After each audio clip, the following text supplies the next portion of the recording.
I'm Hugh. If you were watching after the debate, I said the winners of the debate, in my view, were Ron DeSantis, Nikki Haley, and Governor Christie, who joins me now. Good morning, Governor. How are you? Doing well, Hugh. How are you? Good. I want to begin because you're fair. Even though you're relentless in your criticism of the former president, you are fair in the assessment of the charges brought against him. New York State Supreme Court Judge Arthur Engoron valued Mar-a-Lago at between $18 and $28 million. Forbes had it at $325 million last year. I don't know what it's worth, but I can use Zillow. Are they trying to screw him in that case?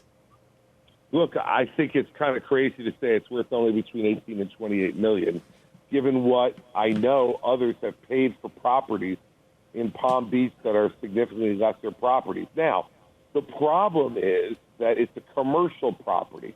It's really not a residential property, and that was Trump's doing. He turned it into a commercial property.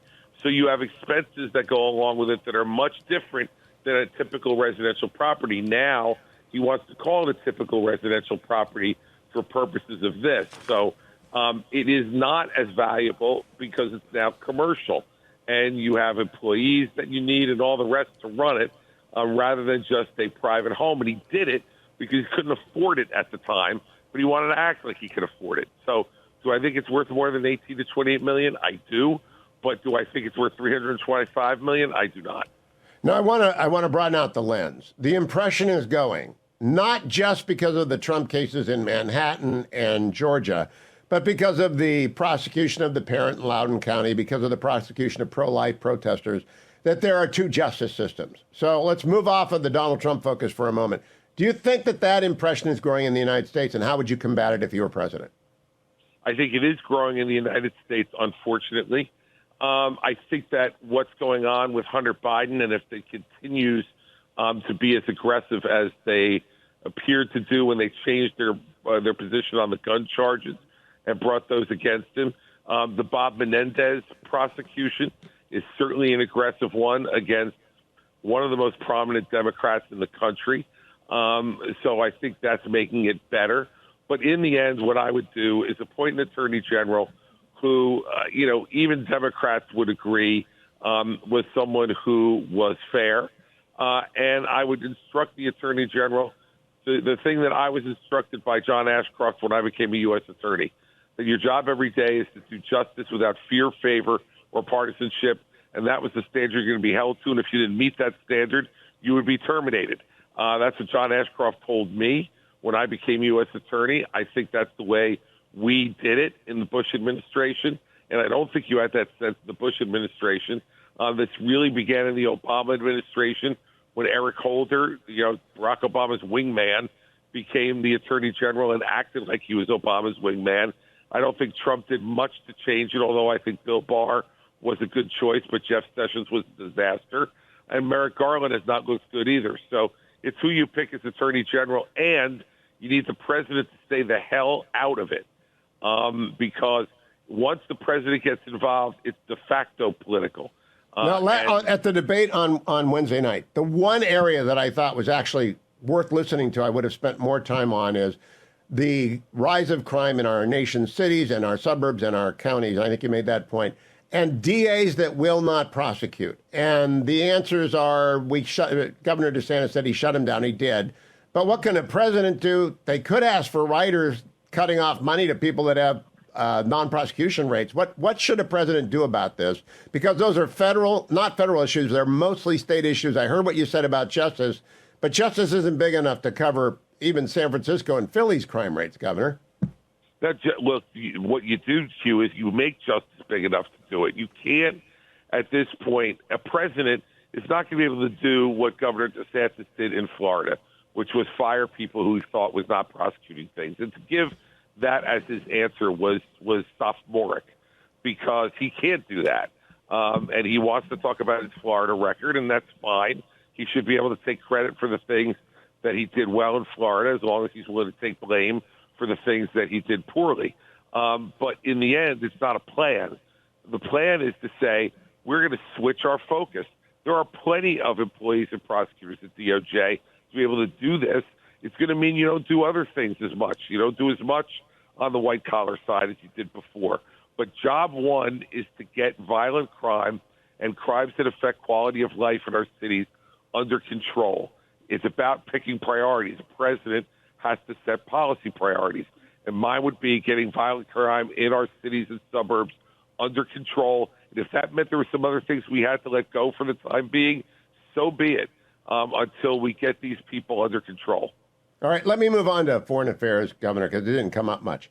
Former President Trump did order the killing of al-Baghdadi, the ISIS leader who decimated ISIS. He did order taking out Soleimani when he arrived in Iraq to attack American troops. He did move the Israeli embassy. He did sign the Abraham Accords. He had a pretty good record on him, many things. Why would you be a better commander-in-chief than Donald Trump was? Because I wouldn't coddle Vladimir Putin, because I wouldn't coddle Kim Jong-un, because I wouldn't coddle President Xi and say he was someone we could trust to control COVID. I wouldn't say that, Vladimir Putin or treat him like he was brilliant and a great leader. I wouldn't look at every autocrat in the world and say they were good, because that's what I wanted to be. And that's the problem with Donald Trump. In fact, is he paid no attention to Central or South America. He paid no attention to our relationships in Europe. This is something that has now come back to bite us in Ukraine. It's come back to bite us because where we don't pay attention to these problems and leave a vacuum, they are filled by the autocrats that he thinks are so wonderful. Words matter out of a United States president's mouth. And those words coming out of Donald Trump's mouth are absolutely awful and destructive, because he loves Vladimir Putin, he loves President Xi, and he loves Kim Jong-un. And the only reason he does, Hugh, is because, one, he wishes he was an autocrat, and two, they kissed his rear end. And if you do that, then Donald Trump thinks you're great. All right, let me turn to Tommy Tuberville. I've asked on this program the former president, Ron DeSantis, and Tim Scott about the Tuberville holds. They support them. Nikki Haley does not support them. What does Chris Christie think about the Tuberville holds on the military promotions? Well, it slips your mind. You asked me the last time I was on. I said I'm against the Tuberville holds. I think they're destructive to our morale in the military and our ability to execute. And both are bad because we're going to lose people because of it. Good people who help to lead our military and make it as great as it is. I think Senator Tuberville is wrong for doing it. I sympathize with his concern about the abortion issue. But on the other hand, Hugh, this is not the way to get it done. And I said that the last time I was on the show, and I will repeat it again. Governor, I got a question about abortion. It's been asked in the first two debates. All right, it's been asked and answered. There are some differences about hypotheticals which are not on the table. Dobbs is on the table. Everyone agrees Dobbs was well decided. Do we need any more abortion questions in the debates? Look, I think I've been very clear on my answer, and I think everyone else on the stage has been clear on theirs. And I don't think so, but I suspect in debate 3 in Miami we'll get another one. Yet we did not get a question on President Trump saying that, General Milley should be executed for treason. I'm going to come to that. I want to know about Vivek and the Chinese money. The Gatling gun that you bring to these things did not get turned on Vivek. I don't know if you think that's because the air's out of that already or if because Tim Scott had done it, but I had not heard about Vivek taking out bags of money of Beijing. Do you know anything about that? I do, and I was going to say it, and Tim did it first. And quite frankly, I didn't think it was worth going back over again. I can tell you this. Vivek knows he was wrong. I could tell by the way he reacted. He didn't have a good excuse. I thought Nikki didn't do anyone any good by, screaming over his answer. Look, I think the way the debate was conducted between Nikki, Tim, and Vivek really just lessened the debate, quite frankly. I don't really care what drapes Nikki had in the UN ambassador's residence in New York City. I don't care whether she was really for a 10-cent gas tax increase or just kind of for it, or she got something in trade for it. These are not things that are going to make America a better place and deal with our problems in Washington, D.C. And so I think the Vivek issue with China is significant because it shows Vivek's hypocrisy. But Tim took that on first. I don't think he delivered it very effectively.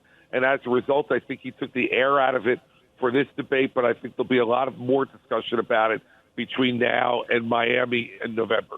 You know, I do not believe, I don't know who's going to make it. I don't know what their standards would be. If I had a standard, I would have 20% national or 10% in either Iowa or New Hampshire. That would qualify you, rounding up. You're at 9.8 in the Real Clear Politics. Nikki Haley, Governor DeSantis, and Donald Trump. And I really only think four of you have a path. But I don't make the rules. I just watch them. Let me ask what was not asked. What would you do to bring down the cost of food and gas immediately? Because that's what's killing Americans, Governor Christie.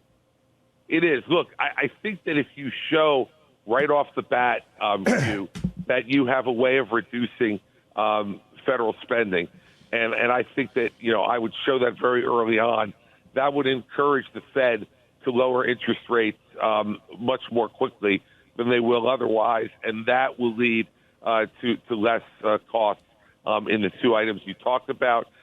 Secondly, you have to also show the energy industry that you are going to expand the production of oil and natural gas. And for me, I would also show a pathway to expanding nuclear in a significant way. If you show that you're going to expand those three areas of energy, it will affect long-term energy costs on the market, and that will bring down gasoline prices as well. I think those are the two most concrete ways you can do it very quickly. Now, Governor, I asked about Ohio-class submarines 8 years ago, and everyone got smart about it. Is it an ambush question to ask candidates about hypersonic missiles and how we've got to reallocate between our armed forces the basic defense budget? Because we got to get more in the Navy and more out of the Army and more into space and less into airplanes that can get shot down. Is that a gotcha to ask about hypersonics? Well, I mean, look, Hugh, a little bit of one because it is a very detailed question, and if you haven't spent time, like I have in terms of looking at the allocation in the military in that kind of detail, to ask that on the debate stage is I think, a little bit of a tough question. But look, now that you're previewing it for everybody between now and November 8th, people should be ready for it. And look, I've said all along that where I would look to spend military on this is threefold. One, in terms of reallocation of the current amount. One is to make sure that every military family, has the money to be able to support themselves, that we don't have military members on food stamps. Second would be the Navy, and both in terms of our submarines and our ships. And third, from my perspective, would be making sure that our nuclear capability on all three legs of the triad were modernized to make sure that they were the most effective deterrent that they could be. Last question, Governor. Why would you win more states, more votes than Donald Trump, either against Joe Biden or against who I think will be their nominee, Gavin Newsom? Hugh, because I've done it, and he hasn't. He eked out a win in 2016 against the worst presidential candidate in my lifetime, Hillary Clinton. I'm the only person on that stage, including Donald Trump, who's defeated a Democratic incumbent, and I did it in one of the bluest states in America. And I did it by winning, 70% of independents for my reelection, 62% of independents in my first election. I did it by winning 51% of Latinos in my reelection. I know how to do this because I've done it look, if New Jersey is not the toughest place in America for a Republican to win, we haven't elected a Republican to the United States Senate in 50 years, then we're one of the two or three toughest places to win. I know how to do this because I've done it. No one else on that stage has either been elected in a blue state or governed, more importantly, in a blue state. That's what Ronald Reagan brought to the table in 1980, and he won 44 states and then governed in the most effective way that any president has governed in the last 40 years, in my opinion. I would do exactly the same thing. Last question, Governor, because I got 1 minute left. Will you show a little egg on who will be your vice president in your cabinet? Because Americans elect administrations, and it would be useful to know what sort of people the various Republican candidates would bring along with them. I think I will do that, but I'm going to do it much closer to the first elections in Iowa and New Hampshire, Hugh, because I think to do it beforehand, before it narrows a little bit more, smacks of the kind of arrogance that people would be, I think, a little bit turned off by. But as we get closer to it, and I think the field narrows more, and it becomes more realistic that me or Nikki or Rod or Donald Trump are more likely than not to be the nominee, then I think you need to know more about the kind of people we would have around us. Governor Chris Christie, always great to talk to you. Congratulations on a pretty good show on Wednesday night. I look forward to the next one. I think it's in November. I think it's in Miami, but we don't know yet any official details from the RNC. Thank you, Chris Christie. Stay tuned, America.